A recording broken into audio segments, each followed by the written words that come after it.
Imagine opening your door to help two young students, two polite teenagers. They ask a few simple questions. They seem harmless. You invite them inside just for a moment.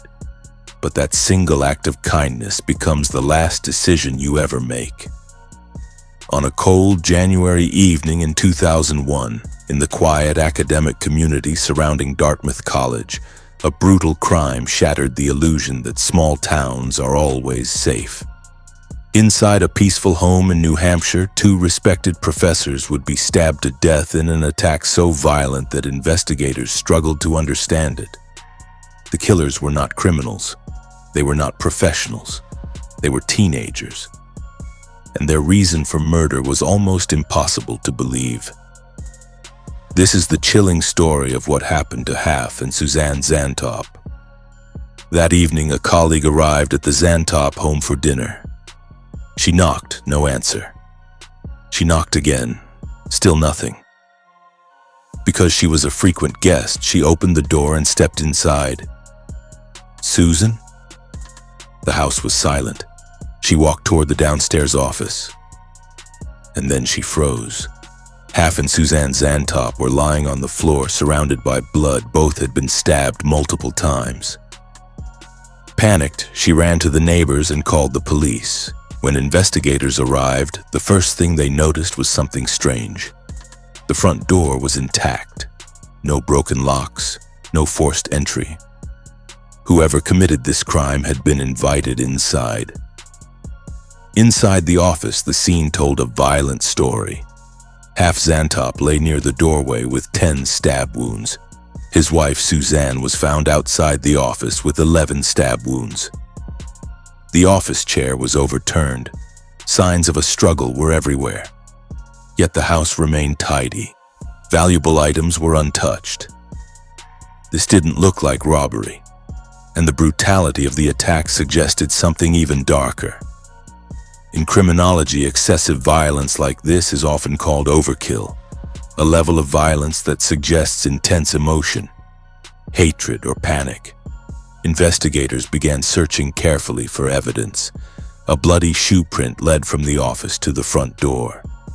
Experts later determined it came from a hiking boot, but the most surprising discovery was hidden under a rug. 2 knife sheaths. 2 knives meant 2 attackers. Even more surprising, on one sheath were clear fingerprints, but when police compared the prints with criminal databases, there was no match. The killer had never been arrested before. Investigators turned to the people who knew the victims best: colleagues, students, friends. Everyone described the couple the same way: kind, helpful, and generous. Some students even said their home felt like a guest house, a place where anyone could stop by, which made the question even more disturbing. Who would want them dead? Police explored every possibility: professional conflict, personal revenge, academic disputes. But nothing explained the brutality of the attack. For weeks, the case seemed impossible, a double murder with no motive. Then investigators followed the only solid clue they had: the knife sheaths. They belonged to a specific tactical knife model.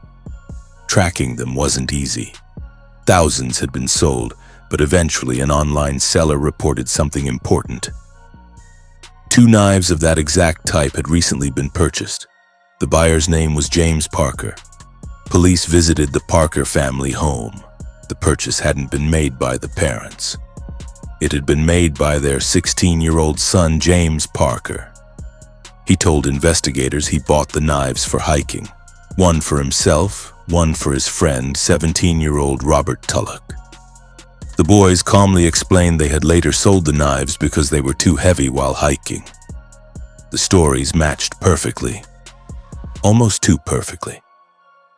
Police collected fingerprints and shoe prints, but without proof, the teenagers were allowed to leave. Late that night, the forensic lab finished the comparison.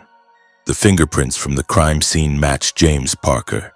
The bloody shoe print matched Robert Tulloch. Investigators immediately issued arrest warrants. But when police arrived at their homes, the boys were gone. They had already fled. A nationwide manhunt began. Police distributed photos of the two teenagers across the country. Their abandoned car was found at a truck stop, a silver 1987 Audi. Witnesses said the boys had been asking truck drivers for rides west. Their destination, California. And from there they hoped to disappear completely. 3 weeks after the murders, a truck driver contacted authorities about two suspicious hitchhikers. A police officer responded, pretending to be a driver willing to pick them up. When the boys arrived at the meeting point in Indiana, the officer asked for identification. They hesitated. That moment of hesitation was enough. The officer arrested them immediately. The killers had finally been caught. During interrogation, the truth shocked investigators. The plan had been simple. James Parker and Robert Tulloch were bored with their lives. They wanted adventure. They dreamed of escaping to Australia. But they needed money, so they decided to rob someone, anyone. They would threaten the victim with knives, steal money, and kill them to eliminate witnesses. On the day of the crime, they knocked on random doors until someone let them in. That person was half Zantop. The professors welcomed them inside, believing they were students conducting research. Inside the office, the boys asked strange questions, then suddenly they drew their knives. Half Zantop was attacked first. Susanne heard the struggle and rushed in. She was stabbed moments later. The boys took a wallet containing $340, then ran, leaving behind fingerprints, knife sheaths, and a trail that would eventually expose them. Investigators later described the two boys very differently. James Parker was known as friendly and playful. Robert Tulloch was intelligent but rebellious. Many experts believed Robert was the dominant personality. James followed his lead. Neither came from broken homes, neither had criminal records, yet together their boredom and desire for excitement turned deadly. The story of this crime is not only about violence, it is about something more disturbing.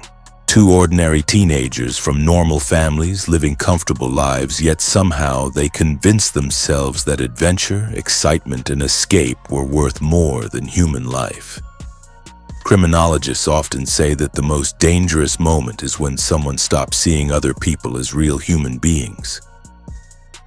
When life becomes a game, when consequences feel distant, that is when tragedy becomes possible. The two admitted that the plan was never personal. They weren't targeting the Zantops. They were looking for anyone who would open the door. They explained that they wanted money, a way out, a new life far from everything they knew. Australia wasn't just a destination, it was an escape from boredom, from routine, and from reality. And when they walked into that house, everything changed. In court, the paths of the two teenagers separated. Robert Tulloch was tried as an adult and received life in prison without the possibility of parole. James Parker, who cooperated with investigators and testified, received a lesser sentence. Years later, after serving his time, James Parker was granted parole in 2023. Half and Susanne Zantop spent their lives helping students, welcoming strangers, and opening their home to others. The last thing they ever did was open their door. Their story reminds us of an important truth. Kindness is powerful, but choices are powerful too. And sometimes the smallest decision can change lives forever.